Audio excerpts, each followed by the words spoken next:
Hello, salam, namaste, sat sri akal.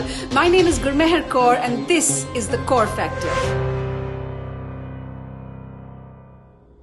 नाजरीन आदाब, नमस्ते, सारे अनु सत श्री अकाल। मुझे गुरमेहर कौर कहते हैं और ये है द कौर फैक्टर। कैसे हैं आप? कैसे मिजाज? अव्वल तो जी शुक्रिया द कौर फैक्टर की पिछली किस्त पे जो आपकी प्रतिक्रिया, आपका रद्द अमल आया। हमने बाकायदा हर कमेंट को गौर से पढ़ा। बहुत बहुत शुक्रिया। प्रशंसा, आलोचना, तारीफ, तनकीद सब सराखों पर। Keep it coming. आगे बढ़ने से पहले हमेशा की तरह एक गुजारिश, अगर आपने हमारे चैनल सत्य हिंदी के लिए सब्सक्राइब नहीं किया है तो बराए मेहरबानी कृपया अब कर लीजिए। और एक बेल आइकॉन, एक घंटी की आइकॉन, एक बेल आइकॉन आपको दिख रही होगी। अगर आप उस पर क्लिक करेंगे तो द कौर फैक्टर की जो आने वाली किस्तें हैं उनकी इत्तला, उनकी नोटिफिकेशन आपको मिल जाया करेगी। तो ये जरूर करिएगा। शुक्रिया जी। तो मौजूदा हालात के मद्देनजर मैंने सोचा कि आज मैं नागरिकता, शहरियत, सिटीजनशिप के हवाले से आपके साथ अपने ख्यालात साझे करूं। अब जाहिर है मेरा ये दावा तो नहीं कि मैं कोई ज्ञान का भंडार हूं, इल्म का फवारा हूं, मैं ज्ञान बखेरूंगी और आप लोग बटोरेंगे। जाहिर सी बात है, ऐसा कुछ नहीं और ऐसा मेरा कोई दावा नहीं। लेकिन आज के दौर में, जिसे व्हाट्सएप यूनिवर्सिटी का दौर भी कहा जाता है, जहां पे ऐतिहासिक संदर्भ, तारीखी तनाजुर को भूल के, हिस्टोरिकल पर्सपेक्टिव को दरकिनार कर लोग व्हाट्सएप फॉरवर्ड से तारीख और इतिहास को समझने की कोशिश कर रहे हैं, तो इस दौर में मेरे ख्याल से इन सवालों को जमा रखना कि नागरिकता क्या है, शहरियत क्या है, सिटीजनशिप क्या है, बहुत अहमियत रखता है। और उसे इतिहास के संदर्भ में देखना, हिस्टोरिकल पर्सपेक्टिव में देखना और फिर देखना कि आज की तारीख में शहरियत और नागरिकता क्या बन के रह गई है। तो शुरुआत करते हैं फाउंडिंग फादर्स से। फाउंडिंग फादर्स वो लोग, वो शख्सियात जिन्होंने आगे जाके फिर हमारे संविधान, हमारे आईन, हमारे कॉन्स्टिट्यूशन को तराशने में भी अहम किरदार अदा किया। लेकिन उससे पहले वो स्वतंत्रता आंदोलन में, तहरीक आजादी में बढ़ चढ़ के आगे थे। उन्होंने मार्गदर्शन किया, क़यादत दी। तो अगर हम महात्मा गांधी पे आए, सरे फहरिस्त तो वही माने जाएंगे, हमारे फादर ऑफ द नेशन, बापू। तो महात्मा गांधी का जो तसव्वुर था नागरिकता को लेकर, वो स्वराज से निकल के आता था। He was fairly individualistic in fact in his approach to citizenship. उनका यह मानना था कि हर इंसान एक स्वतंत्र व्यक्ति है, खुद मुख्तार है और उस इंसान का अपने मुल्क से एक नाता है, बराह रास्त एक डायरेक्ट नाता है, सीधा सीधा एक नाता है। उसके अधिकार भी हैं, उसके कर्तव्य भी हैं, उसके पास हक भी है और उसके पास जिम्मेदारी भी है, फर्ज भी है। Rights and duties go together. और ये शहरी जो है इन राइट्स एंड ड्यूटीज को साथ लेके आगे बढ़ता है। और अगर आप हुकूक का मुतालबा कर रहे हैं, आप अपने अधिकारों की मांग कर रहे हैं, तो आपको अपनी जिम्मेदारियां भी निभानी पड़ेंगी। तो ये एक अनकंडीशनल मामला नहीं है, ये दोनों साथ लेके चलते हैं आप। तो ये बापू की बुनियादी तौर पे सोच थी। साथ ही गांधी जी का जो तसव्वुर था नागरिकता के हवाले से, शहरियत के हवाले से, उसमें ये भी शामिल था कि अगर सरकार नाइंसाफी करती है, if your government is unjust, अगर सरकार नाइंसाफी करती है, अन्याय करती है, तो अवाम के पास ये हक है कि वो नॉन वायलेंट तरीकों से, बिना मारकाट किए नॉन वायलेंट तरीकों से इसके खिलाफ, इस नाइंसाफी के खिलाफ मुजाहिरा करे, प्रोटेस्ट करे और सिविल डिसोबीडियंस तक करे, यानी नाफरमानी तक करे। If the law is unjust, he encouraged people to speak out against it and even disobey it.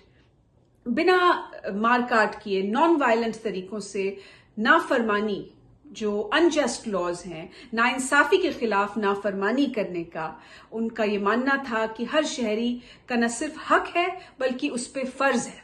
अब अगर हम जवाहरलाल नेहरू पे आए, जवाहरलाल नेहरू साहब, पंडित नेहरू हमारे पहले प्रधानमंत्री, पहले वजीर आजम, उनका नजरिया, भावना तो वही थी, जज्बा तो वही था, पब्लिक सर्विस का जज्बा था, कौम की खिदमत करने का जज्बा था। लेकिन उनका नजरिया जो था वो समाजवाद से, सोशलिज्म से बहुत मुतासिर था। और उस वक्त दुनिया में भी फजा यही थी कि समाजवाद जो था वो उरूज पे था, उसका उदय हो रहा था। और जवाहरलाल नेहरू हर लिहाज से उनका शुमार एक वर्ल्ड लीडर में होता था। और उन पे भी इन हवाओं का असर पड़ा, समाजवाद की हवाओं का। तो उनका जो था, उनकी तवज्जो इस तरफ थी कि जो सरकार है, जो हुकूमत है, उसका फर्ज है कि जो शहरी हैं, जनता है, अवाम है, उन्हें बुनियादी हुकूक मिले, तमाम बुनियादी हुकूक उन्हें मिले। कि सरकार का काम है कि भाई किस तरह से हमारे जो लोग हैं उन्हें उनके बुनियादी अधिकार, मूल्य अधिकार, तमाम जो भी हैं वो मिले, और साथ ही जो बुनियादी जरूरियात हैं, जो बुनियादी जरूरतें हैं, वो फराहम हो। रेलवे, जो हमारी रेलवे सब्सिडाइज रही है फॉर द लॉन्गेस्ट टाइम, दहाइयों तक हमारी रेलवे की सर्विस बहुत सब्सिडाइज रही है, स्टेट सब्सिडाइज रही है। रेलवे, सरकारी अस्पताल, तमाम इस तरह की चीजें, उनका मानना था कि जो बुनियादी जरूरतें हैं ये सरकार का फर्ज है। तो उनका नजरिया ये था, उनका नजरिया एक समाजवादी नजरिया था, लेकिन दोनों का जज्बा वही था, लेकिन जाविये, एंगल्स, अप्रोच में थोड़ा फर्क था। और एक बात जिस पे दोनों मुत्तफिक थे, which is central to the concept of citizenship, जो कि शहरियत की रूह है एक तरह से, वो था सेक्युलरिज्म, यानी धर्मनिरपेक्ष होके आगे बढ़ना। जो कि भारत जैसे मुल्क में जहां इतनी विविधता है, इतनी डाइवर्सिटी है, मुख्तलिफ मजहब, धर्म, मजाहिब, नस्लों के, जबानें बोलने वाले लोग रहते हैं, तो उसको जोड़ के रखने का एक तरीका है कि विविधता में एकता हो, यूनिटी इन डाइवर्सिटी हो। ये एक मॉरल प्रिंसिपल भी है, नैतिक मूल्य भी है, अखलाकी उसूल भी है, और एक अमली बात भी है, एक बड़ी प्रैक्टिकल, दुनियादार बात भी है कि हिंदुस्तान को एक रखने का यही तरीका है। Otherwise we are too many different types of people. To remain united we must respect the individuality, or shall we say, we must respect our differences and learn to live with them, and not just respect them but cherish them.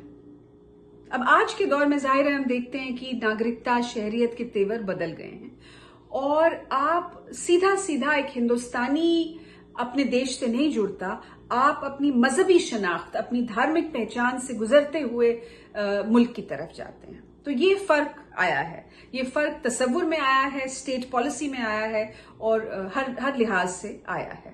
आप क्या सोचते हैं दोस्तों? जो रिवायती तौर पे नागरिकता का तसव्वुर रहा है, शहरियत का तसव्वुर रहा है, वो हिंदुस्तान के लिए बेहतर है, या आज जो रवैया सरकारी सतह पे देखने को मिलता है नागरिकता और शहरियत के हवाले से, वो बेहतर है? India is a unique country, what serves our requirements better? Hindustan एक ऐसा मुल्क है जिसकी कुछ खास जरूरियात हैं, कुछ खास कंपल्शंस हैं, इनके चलते कौन सा रवैया हमारे लिए बेहतर है, आपसे हम जानना चाहेंगे। मेरा तो जी ये मानना है कि सबको साथ लेके चलना चाहिए, सबको साथ लेके चलना चाहिए। ख्वाब जितना बड़ा होगा, ख्वाब जितना बड़ा होगा, और हम जितने लोगों को उसमें शामिल कर सकेंगे, उतना अच्छा है। The bigger our dream and the more people we can include in it, the better. ये मैं पहले भी कह चुकी हूं, लेकिन इस पे इसरार करना, खासकर आज के माहौल में, और इसलिए भी क्योंकि फैसला कुन लम्हा है, निर्णायक लम्हा है, वोट डलने वाला है, तो मेरे ख्याल से इस पे इसरार करना जरूरी है कि ख्वाब जितना बड़ा होगा और जितने लोगों को हम उसमें शामिल कर सकेंगे, उतना अच्छा है।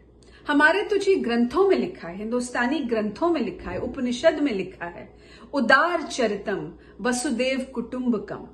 उदार चरितम यानी जो उदार चरित्र वाले लोग होते हैं, जो सज्जन लोग होते हैं, जिनका चरित्र उदार होता है, दरिया दिल होते हैं जो लोग, people with generosity of spirit, उनके लिए वसुदेव कुटुंबकम, यानी जो जिनका चरित्र उदार होता है, उनके लिए पूरी दुनिया एक परिवार है। For the large-hearted, for the truly large-hearted, for people with real generosity of spirit, the world is one family. On that note, I'll take your leave.